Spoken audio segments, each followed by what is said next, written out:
하나님께서 새 달을 맞게 하셨습니다. 만물의 소생함처럼 꽃도 피고 우리의 영혼 속에도 그리스도의 은혜와 평강의 꽃이 아름답게 피어나시기를 축복합니다.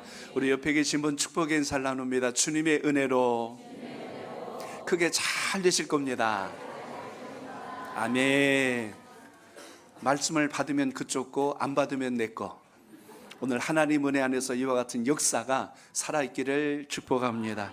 오늘 말씀의 제목 같이 나눕니다. 예수의 마음을 품으라. 예수의 마음을 품으라. 아멘.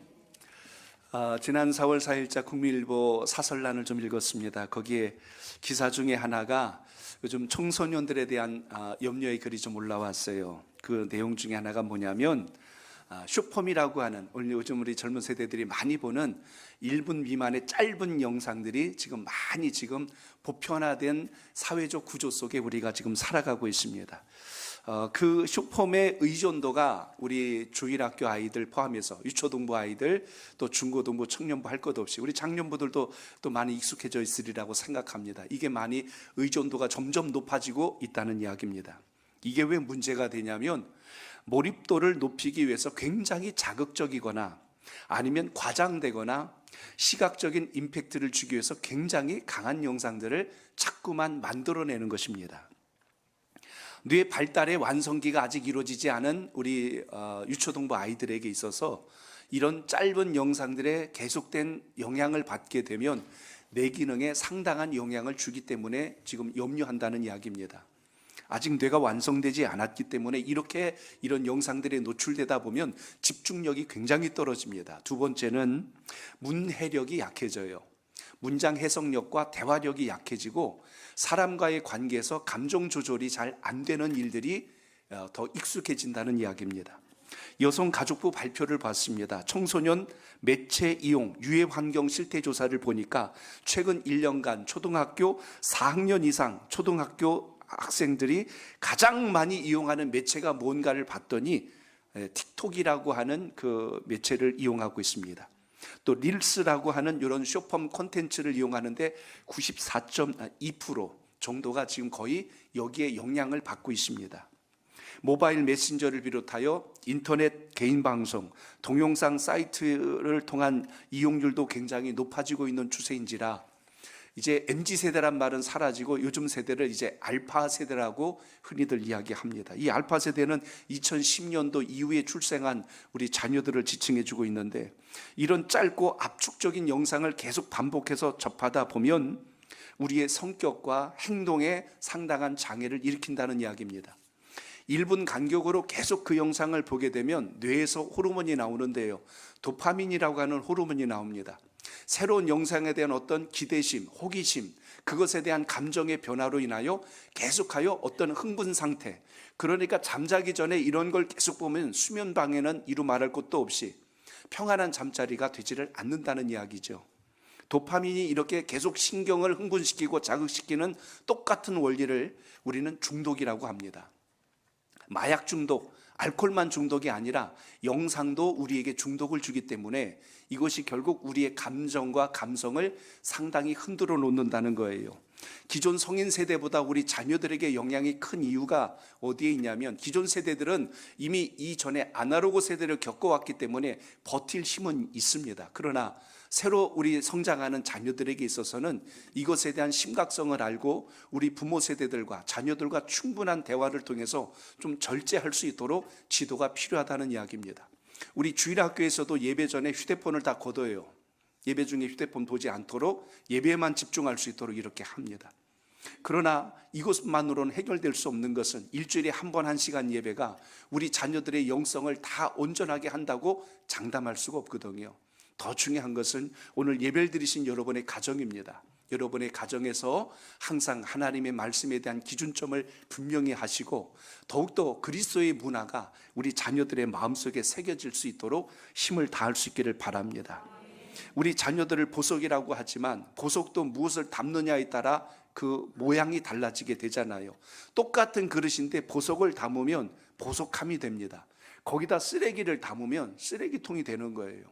우리가 하나님의 보배롭고 존귀한 자녀라고 해도 하나님의 말씀과 은혜가 심겨지지 않으면 몸은 주의 전에 와 있어도 우리의 마음은 이미 세상에 노출된 그런 삶밖에 되지 않습니다. 그래서 오늘 저는 이 4월달을 시작하는 세대 통합 예배를 통하여 다시 한 번 더 우리 마음속에 무엇을 담아야 할 것인가, 오늘 우리가 읽은 본문 속에 5절을 한 번 더 다시 읽어보겠습니다. 5절입니다. 시작. 너희 안에 이 마음을 품으라. 곧 그리스도 예수의 마음이니. 아멘.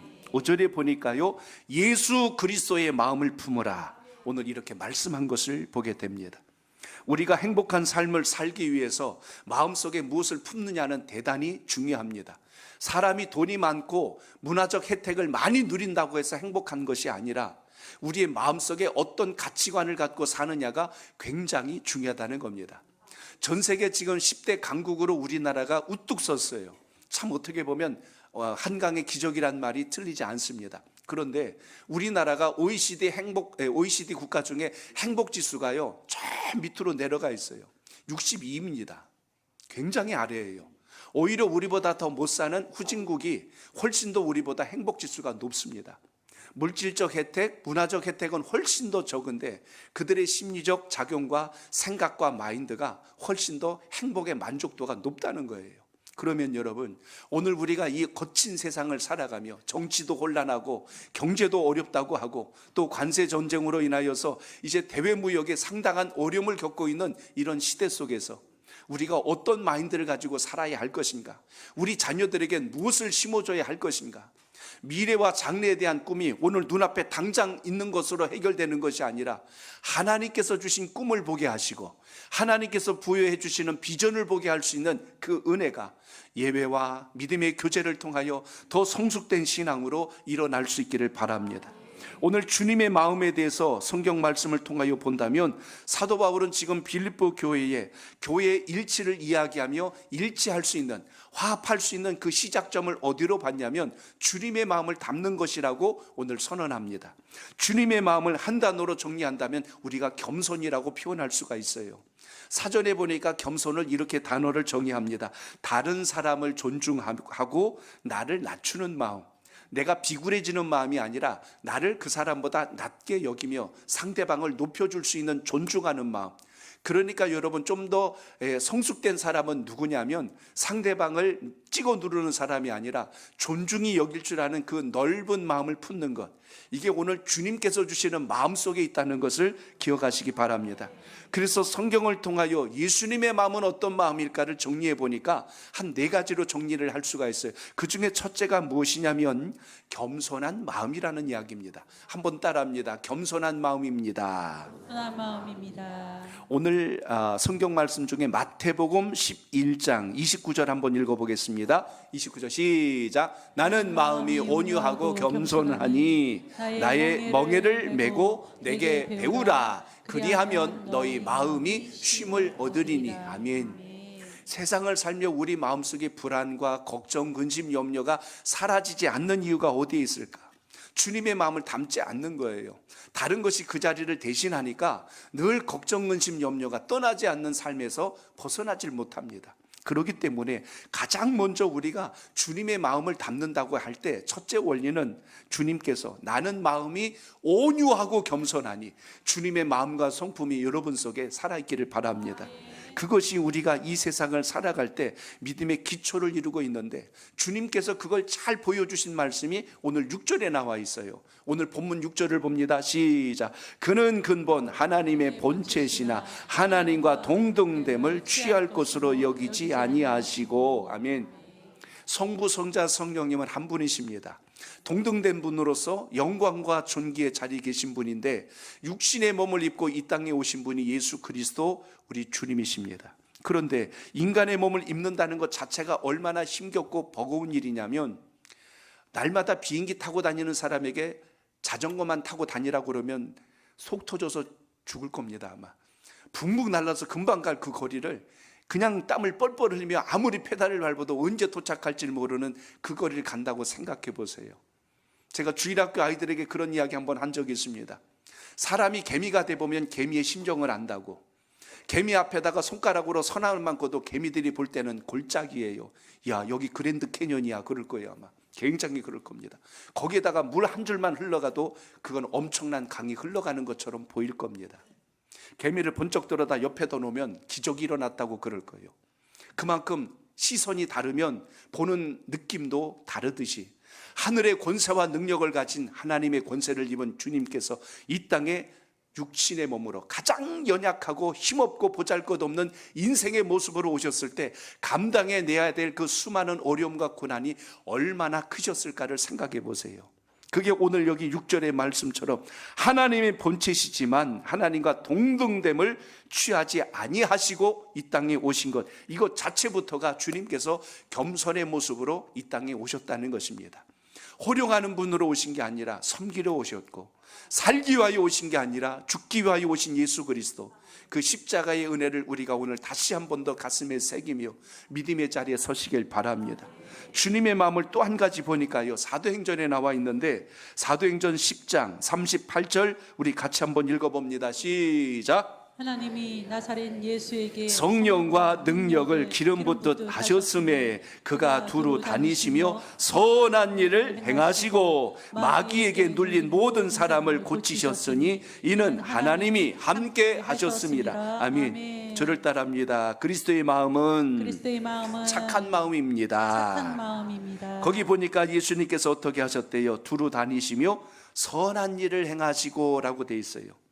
선하다는 의미가 우리가 바꿔 표현하면 착한 일인데, 주님께서 하신 일의 모든 모습들을 보면 병자를 고쳐주시고 또 우리의 영혼의 구원을 선포하셨을 뿐만 아니라 굶주린 자들에게 먹을 것을 공급하셨고, 귀신 들린 자는 귀신을 내어 쫓으시고 심지어 죽은 자는 살려내시는 역사를 나타내신 것이 주님의 은혜였습니다. 그러니까 사람이 착하다는 것이 손에 터져가지고 말도 못하고 쭈그려 앉아있는 게 선한 게 아니고, 하나님의 기쁘신 일을 이렇게 자신 있게 감당하는 이런 역사가 있길 바랍니다. 우리 자녀들이 이렇게 성장하길 축복합니다. 다른 사람 괴롭히고 놀리고 비난하고 조롱하는 사람이 아니라 약한 자를 보다듬어 줄 줄 알고 감싸줄 줄 알고 위로해 줄 줄 알고 힘을 실어줄 줄 아는 이런 건강한 리더십을 가진 자녀들로 양육할 수 있기를 바랍니다. 그렇게 사는 것이 주님의 마음을 닮은 하나님의 사람의 모습이라는 이야기예요. 또 주님의 마음은요, 이렇게 표현할 수가 있습니다. 한번 저를 따라합니다. 주는 마음입니다. 주는 마음입니다. 사도행전 20장 35절에 보니까 그 말씀이 기록되어 있더라고요. 같이 봅니다. 시작. 범사에 여러분에게 모범을 보여준 바와 같이 수고하여 약한 사람들을 돕고 또 주는 예수께서 친히 말씀하신 바 주는 것이 받는 것보다 복이 있다 하심을 기억하여야 할지니라. 아멘. 주는 것이 받는 것보다 복이 있다고 말씀했어요. 그러니까 여러분들이 하나님의 사람들을 늘 주는 자로, 베푸는 자로 살아갈 수 있기를 축복합니다. 누가 나 뭐 안 주나 해가지고 늘 그렇게 보는 자가 아니라 내가 누구에게 뭘 좀 도와주면 좋을까 하고 이렇게 믿음의 시선을 바꿀 줄 아는 하나님의 사람 되시길 바랍니다. 기도도 하나님께 구해야 되는 거 맞아요. 하나님 저에게 복을 내려주시고 은혜를 내려주시옵고 해야 됩니다. 그런데 조금 더 성숙된 기도를 할 수 있다면, 하나님 제가 주의 나라를 위해서 어떻게 쓰임받아야 할까요? 하고 이렇게 구하는 기도도 함께 할 수 있기를 바랍니다. 그러므로 예수님께서 이 땅에 오셔서 고쳐주시는 사역을 하셨고, 또 때로는 가르쳐 주시고 때로는 성령을 부어주시고 영생과 영광을 선포해 주셨다면, 우리도 이 세상을 살아가면서 주님의 마음을 닮아서 주고 나누고 베푸는 역사가 날마다 살아있기를 바랍니다. 그게 구제요, 그게 전도요, 그게 선교예요. 하나님의 나라를 이렇게 세워갈 수 있는 은혜가 삶 속에 있기를 바랍니다. 너희는 세상의 소금이니 너희는 세상의 빛이니 라고 주님이 말씀하신 이유가 뭘까요? 빛은 여러분, 이 어둠을 밀어내는 엄청난 힘이 있고, 소금은 맛을 내는 역사가 있듯이 주님을 만났으면 우리의 삶 속에 그런 역사가 있기를 축복합니다. 그러므로 맛을 잃은 사람으로 살아가서는 안 되고 빛을 잃은 사람으로 살지 말아야 될 이유는 주님께서 우리에게 이미 이와 같이 임하여 주셨기 때문에 시작됨을 믿고 승리하는 신앙이 되시길 바랍니다. 그리고 주님의 마음속에 귀한 게 베드로전서 2장 21절에 나와 있어요. 자, 우리 한번 읽어봅니다. 시작. 이를 위하여 너희가 부르심을 받았으니 그리스도도 너희를 위하여 고난을 받으사 너희에게 본을 끼쳐 그 자취를 따라오게 하려 하셨느니라. 아멘. 저를 따라합니다. 그리스도의 마음은 그리스도의 마음은 두려워하지 않는 마음입니다. 두려워하지 않는 마음입니다. 아멘. 무엇을요?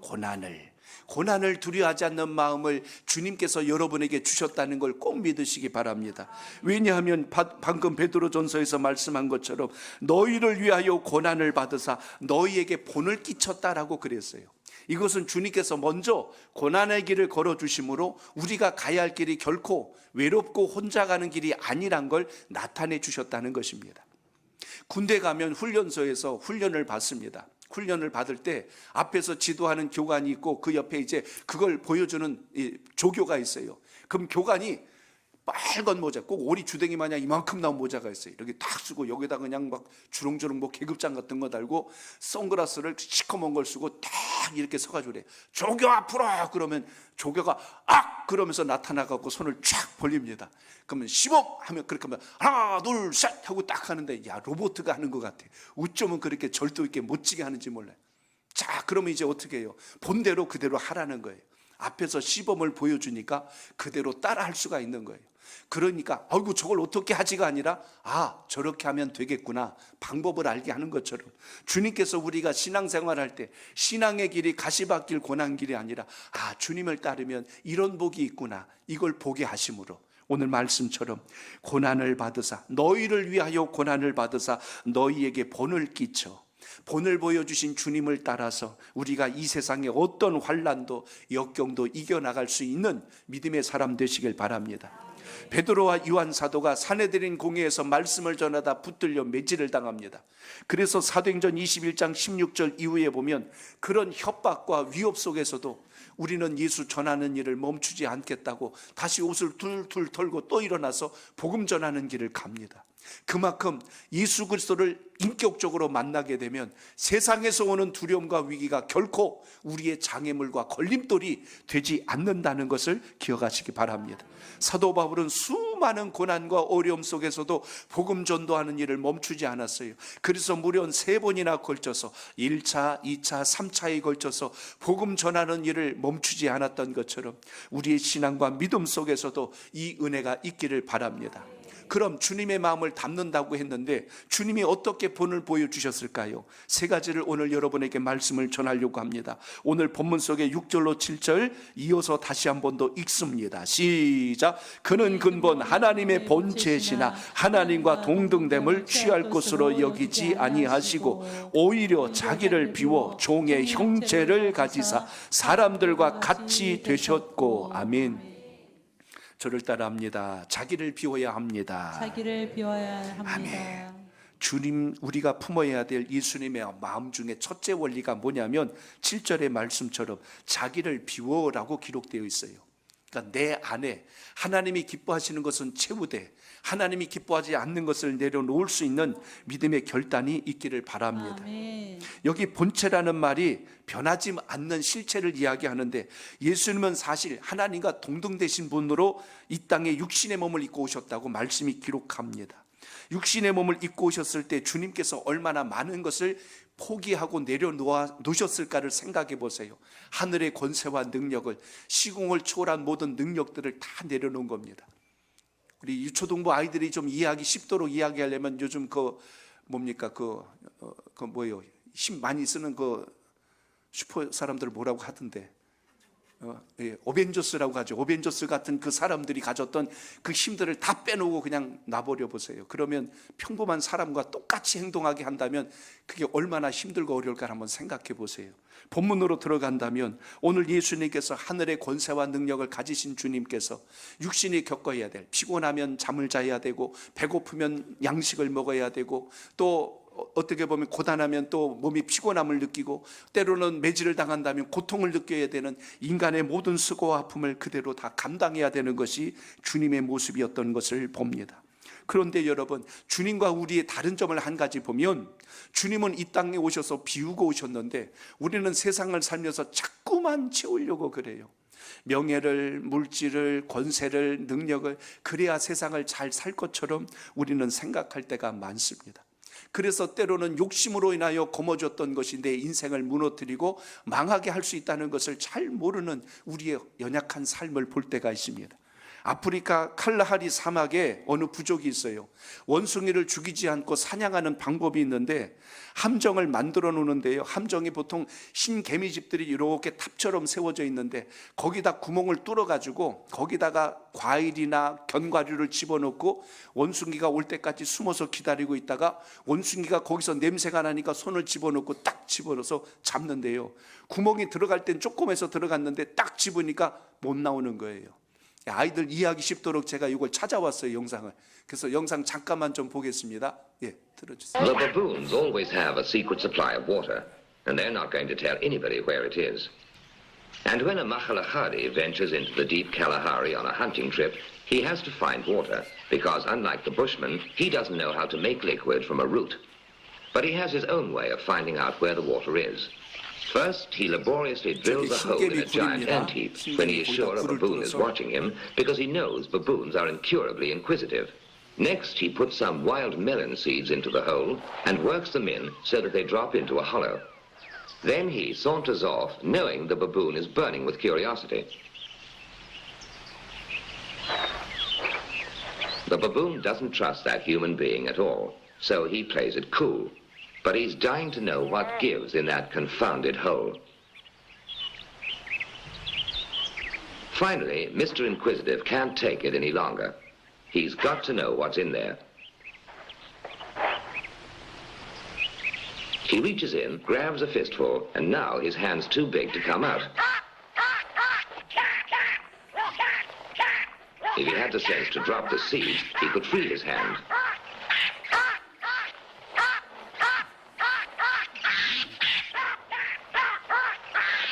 Now he lets go when it's too late.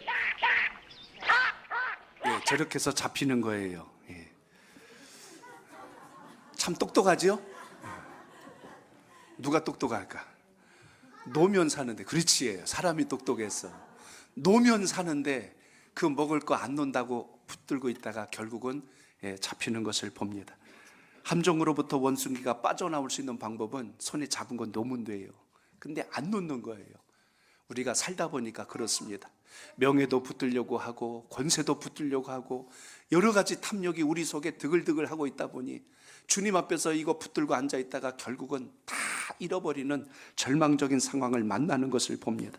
이기적인 욕망도 자만심도 권력도 이 땅의 물력도 재물력도 우리가 항상 하나님께서 주신 은혜 안에서 믿음의 중심을 세울 수 있기를 축복합니다. 주님께서 이 땅에 오셔서 보여주신 모습이 무엇입니까? 이 땅의 영광과 이 땅의 무슨 권력욕을 갖기 위해 오신 분이 아니셨어요. 주님을 따르면 제자들이 나중에 주님이 새 나라를 세우고 자기들이 한 자리씩 차지할 줄 알았는데 주님께서 나라 세우는 일은 하지 않고 사람 살리는 일만 하며 다니니까 제자들 가운데 가룟 유다가 이거 주님 따라다녀봤자 소용이 없겠다 하고 결국 주님을 배신하고 주님을 떠나는 것을 보게 됩니다. 결국 예수님은 이 땅에 오셔서 정치적 야망을 가지신 것도 아니셨고 심지어 마지막 이 세상을 떠나 죽으셨을 때도 아리마대 사람 요셉의 무덤을 빌려서 마지막 장사 되심처럼 주님은 철저히 이 땅에서 겸손의 모습으로 선한 모습으로 주는 자로 베푸는 자로 심지어 고난도 먼저 감당해 주심으로 우리가 가야 할 길이 결코 외롭고 두려운 길이 아니란 것을 보여주신 분이란 걸 믿고 소망 중에 주님과 함께 하시길 축복합니다. 또 한 가지 저를 따라합니다. 자기를 낮추어야 합니다. 8절을 같이 읽어봅니다. 시작. 사람의 모양으로 나타나사 자기를 낮추시고 죽기까지 복종하셨으니 곧 십자가에 죽으심이라. 아멘. 주님께서 자기를 낮추시고라고 말씀한 것을 봅니다. 주님이 이 땅에 오셨을 때 모습을 떠올려 보세요. 유대 땅 베들레헴, 그것도 허름한 한 여관에서 숙소도 아닌 마구간에서 태어나신 분이 예수님이십니다. 말 구에 누우셨던 예수님, 주님께서 성장하실 때 그곳은 당시의 촌동네라고 하는 나사렛이었고 주님의 아버지로서 그를 양육했던 요셉은 당시의 목수였습니다. 목수의 아들로서 촌동네에서 하나님의 공적 사역을 시작하기 전까지 겸손의 모습으로 모든 것을 순종하며 가셨던 주님을 볼 때 오늘 우리가 이 세상을 살아갈 때 삶의 근본과 기준을 주님께 둘 수 있기를 주의 이름으로 축복합니다.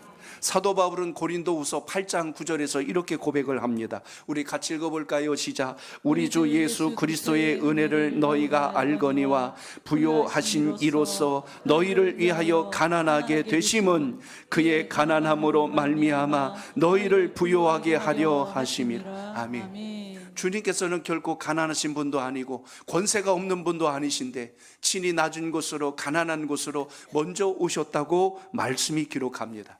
그 낮은 주님께서 우리에게 존귀와 부귀와 영광을 이룰 수 있도록 우리를 불러주셨다면 주님을 만난 것이 일생일대의 가장 큰 축복이요 은혜라는 것을 여러분 잊지 않길 바랍니다.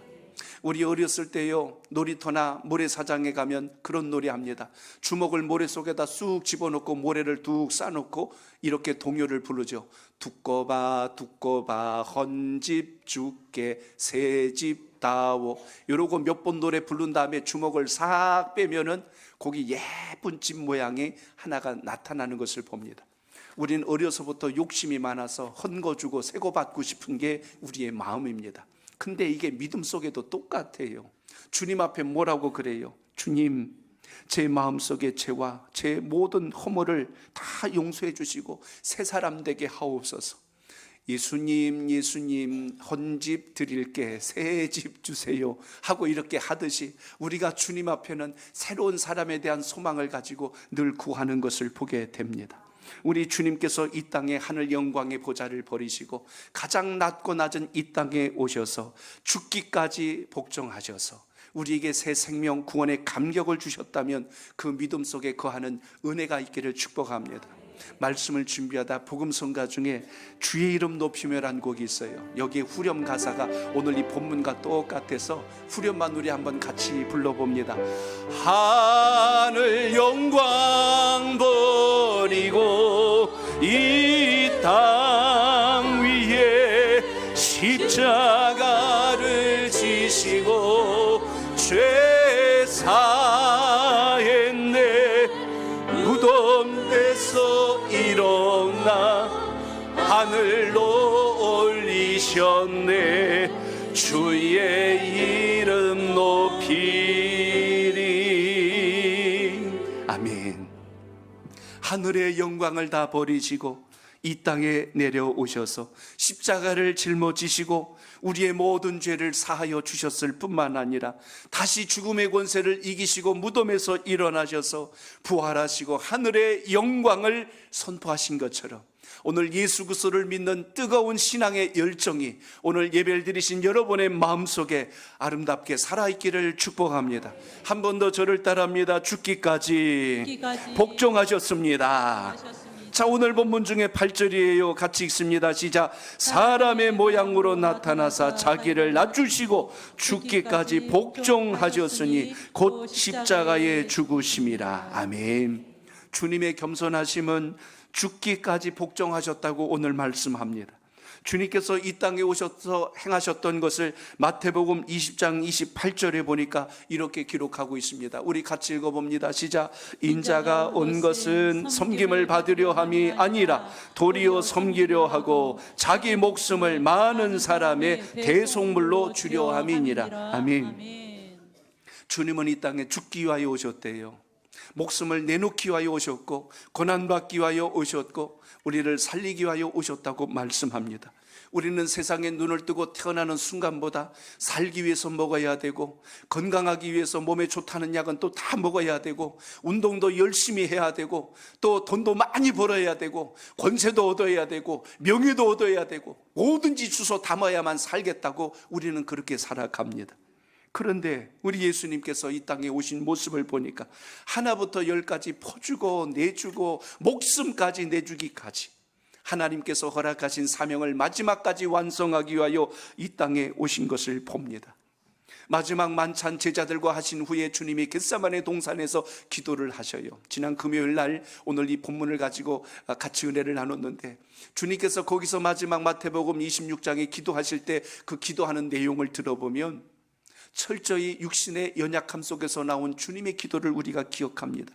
십자가 사건을 이제 앞두고 계신 거예요. 주님이 기도하십니다.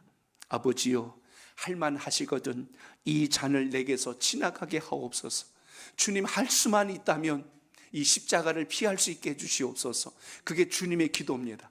무려 3번씩이나 그 기도가 얼마나 간절했는지, 땀방울이 피에 맺혀 떨어지는 것처럼 그렇게 주님께서 간절하게 기도를 드리셨습니다. 그리고 주님께서 3번의 기도를 마치신 마지막 기도는 이렇게 끝을 맺으셨어요. 하나님 아버지, 그러나 나의 원대로 마옵시고 아버지의 원대로 하옵소서. 여러분, 우리의 기도가 이 단계까지 성숙할 수 있기를 바랍니다. 내가 원하는 대로 안 됐다고 불평하고 시험 들고 하나님 떠나지 말고 하나님께서 하시는 큰 뜻을 볼 수 있기를 바랍니다. 이번에 경북 지역에 엄청나게 우리나라 역사 이래로 이런 불이 난 적이 없어요. 가장 큰 불이 났어요. 축구 경기장 10,000개가 넘는 면적이 이번에 잿더미로 바뀌어버렸어요. 완전히 잿더미입니다. 그 지역에 가서 여러분 단풍 구경하려면 앞으로 30년이 걸려요. 그때나 돼야 이제 꽃이 피고 멋진 자태를 보여줄 만큼 지금 완전히 그냥 잿더미로 바뀌어버렸습니다. 우리나라 강산이 이렇게 바뀌어버렸어요. 그런데 여러분, 산만 탄 게 아니라 민가도 탔고 거기에는 교회도 탔어요. 근데 뉴스는 꼭 절만 불탔다고 그래. 교회도 불탔는데 교회 얘기는 안 해. 어느 목사님이 눈물을 톡톡 흘리면서 사모님과 인터뷰한 걸 제가 기사로 읽었습니다. 그동안 평생 목회해온 제 목회 터전이 잿더미가 됐어요. 거기 얼마나 많은 수고의 눈물과 땀이 서렸을까요? 근데요, 그 목사님의 마지막 고백이 그겁니다. 제 목양지와 제 교회가 다 불타버렸지만 저는 하나님이 함께 하셔서 감사합니다. 다른 건 다 잃어버렸어도 하나님은 잃지 않았어요 하고 하나님의 함께 하심에 대한 고백을 마지막에 고백하는 걸 보았습니다. 오늘 성도 여러분, 이 땅을 살아가다 보면 물질적 어려움이 올 수도 있어요. 건강의 아픔으로 인하여 질병이 올 수도 있어요. 원치 않는 사고를 만날 때도 있고 사람과의 관계 때문에 힘겨운 시간을 보낼 수도 있습니다. 그러나 이런 것이 우리 인생의 마침표가 아니라 역사를 움직이듯이 여러분의 삶을 움직이시는 하나님의 섭리를 볼 수 있기를 축복합니다. 우리나라가 탄핵 전국으로 참 힘겹고 어려운 시간을 보내고 지난 금요일 모든 것에 이제 마지막 종지부를 찍었습니다. 우리나라가 이제 끝난 것이 아니에요. 우리나라는 정치인이, 대통령이 움직이는 나라가 아니라 하나님의 주권적 섭리로 움직이는 나라라는 것을 기억하시길 바랍니다. 주의 백성들이 그래서 나라를 위해서 기도하셔야 돼요. 대통령을 위해서도 기도하시고 위종자들을 위해서도 기도하셔야 될 이유는 누가 서 있든지 간에 하나님이 그 마음을 움직여서 역사를 바꾸신다는 걸 기억하시기 바랍니다. 이스라엘 백성들이 구원받은 것은 그들이 싸워서 독립을 이룬 게 아니에요. 애굽에서 나올 때도 하나님이 바로 왕의 마음을 뒤집어 놔서 하나님의 백성들이 나왔고, 바벨론 땅에 70년간 포로 생활할 때도 그들이 독립운동에서 나온 게 아니라 당시 바사제국의 왕이었던 고레스 왕의 마음을 하나님께서 뒤집어 놓으심으로 포로된 자들은 각 나라로 돌아가도록 이제 해방령을 내렸기에 돌아온 것처럼 하나님께서 모든 역사의 주관이 하나님의 주권적 섭리 속에 있다는 걸 믿고 소망 중에 기도할 수 있기를 바랍니다. 그러므로 나의 뜻이 관철됨이 아니라 아버지 하나님의 뜻으로 역사가 움직여지는 이 섭리를 깨달아서 말씀에 순종하고 그 말씀에 복종하여 하나님의 영광을 이룰 수 있는 여러분의 신앙이 꼭 되시기를 바랍니다. 그러므로 주님의 겸손을 닮아야 될 이유가 여기에 있다는 거예요. 우리의 실패가 하나님의 실패가 아니고 우리의 쓰러짐이 하나님의 쓰러짐이 결코 아니라는 걸 기억하시고 주님 잘 붙들고 가는 믿음의 사람 되시길 축복합니다. 옆에 계신 분하고 인사합니다. 주님 붙들면 삽니다. 시작. 주님 붙들면 삽니다. 아멘. 그래요. 그냥 내 허리띠 붙들고 사니까 자꾸 힘들고 어렵다고 그러잖아요. 오늘 주님의 역사 안에서 이 믿음의 고백이 여러분 속에 있기를 바랍니다. 카드에 십자가를 그려갖고 수학자에게 보여주었더니 그건 더하기라고 이야기합니다. 그 십자가 마크를 산부인과 의사에게 보여주었더니 배꼽을 표시해놨네 라고 이야기합니다. 그 십자가 마크를 목사에게 보여주었더니 그건 십자가 아닙니까? 라고 이야기합니다. 교통경찰한테 보여주니까 그거 사거리 표시 아닙니까? 하고 이야기합니다. 의사에게 보여줬더니 뭐라고 그래요? 그거 적십자 아닙니까? 하고 이야기해요. 무슨 이야기예요? 우리의 모든 생각과 관념은 자기의 경험을 근거해서 말한다는 이야기입니다. 똑같은 걸 봤는데 표현이 다릅니다. 틀린 게 아니라 다른 거예요. 한번 따라합니다. 틀린 게 아니라 다른 겁니다. 술 좋아하시는 분에게 길을 물으면 이렇게 이야기합니다. 저쪽 코너 돌아가면 거기 호프집이 있는데 그 옆에 돌아가면 거기 소주방이 있어요. 거기 지나가면 그 원하는 데 있으니까 거기로 가세요. 이야기합니다. 저에게 물어본다면 뭐라고 그럴 것 같아요? 아, 저기 교회 보이시죠? 저 교회를 지나가면 그 뒤에 보면 2층 삼각교회가 보일 겁니다. 그 2층 삼각교회 지나가서 그 골목으로 들어가면 그 찾는 데가 그 자리예요. 이야기할 겁니다. 부동산 하시는 중개사에게 물어보면 뭐라고 그럴까? 저쪽으로 가면 거기 저기 장승백이 부동산이 있는데 그쪽 돌아가면은 거기 또 얼룩백이 부동산이 있어요. 하고 이렇게 이야기하면서 쭉쭉 연결합니다. 자, 제가 드린 말씀의 요지를 잘 보셔야 돼요. 사람이 보는 관점은 틀린 게 아니라 다르다. 나라도 역사도 왜 이렇게 힘겹고 어려울까? 다름을 틀림으로 대하니까 충돌이 나고 갈등이 일어나고 싸움이 일어나고 분열이 일어나고 있다는 것입니다. 가족끼리도 마찬가지요. 친구 간의 관계도 그래요. 직장에서도 그래요. 정치도 똑같아요. 지난 금요일 헌법재판소에서 재판관 8명 전원 일치로 대통령 탄핵을 인용하고 파면을 선고했습니다. 재판부에서 발표한 판결문을 쭉 봤습니다. 거기에 골자만 제가 보니까 이런 이야기예요. 군경을 동원하여 국회와 헌법기관의 권한을 훼손하고 국민의 기본적 인권을 침해하여 국민의 신임을 중대하게 배반하였다라고 판결을 내렸습니다. 그로 인하여서 8년 전에 있었던 탄핵이 또 한 번 우리나라에 다시 불행한 역사로 되풀이됐어요. 왜 우리나라의 이 역사는 이 탄핵의 역사로 계속하여 반복될까? 마음이 너무 아픈 거예요. 다음에 또 누가 통치자가 되고 지도자가 될지는 모르겠지만 이런 역사가 반복되면 안 되는데 왜 이런 일이 자꾸 되풀이될까? 그런데 분열을 낳게 된 국헌 문란의 원인을 재판부는 정확하게 또 한 가지를 지적했어요. 야당의 탄핵 남발과 입법 폭주, 예산 삭감을 언급했습니다. 그리고 국회는 정부와 대화와 타협으로 상호 존중하며 협치를 이뤄야 한다라고 역시 질책을 했어요. 그러니까 이건 대통령만의 문제가 아니다 이겁니다. 지금 이 문제는 야당도 그리고 우리 정치권 모든 사람들도 똑같이 책임이 있다라고 이렇게 결론을 내렸어요. 그렇다면 여러분, 여기서 우리가 뭘 보셔야 됩니까? 성숙한 정치, 성숙한 사회는 통합을 이루고 상호 존중하는 사회가 될 때 가장 건강한 사회가 된다는 걸 잊지 않길 바랍니다. 이거 놓치게 되면 다 적이에요. 다 서로 원수가 돼버립니다. 그렇기 때문에 교회가 되었건 세상이 되었건 정치가 됐건 경제가 됐건 우리가 가져야 될 가장 귀중한 건 오늘 사도 바울이 빌립보 교회에 던진 메시지가 뭡니까? 그리스도 예수의 마음을 품으라. 그 속에는 겸손이 있었고 그 속에는 자기를 비우고 상대를 나보다 존귀하게 여길 수 있는 다름에 대한 존중이 있었다는 것을 보게 됩니다.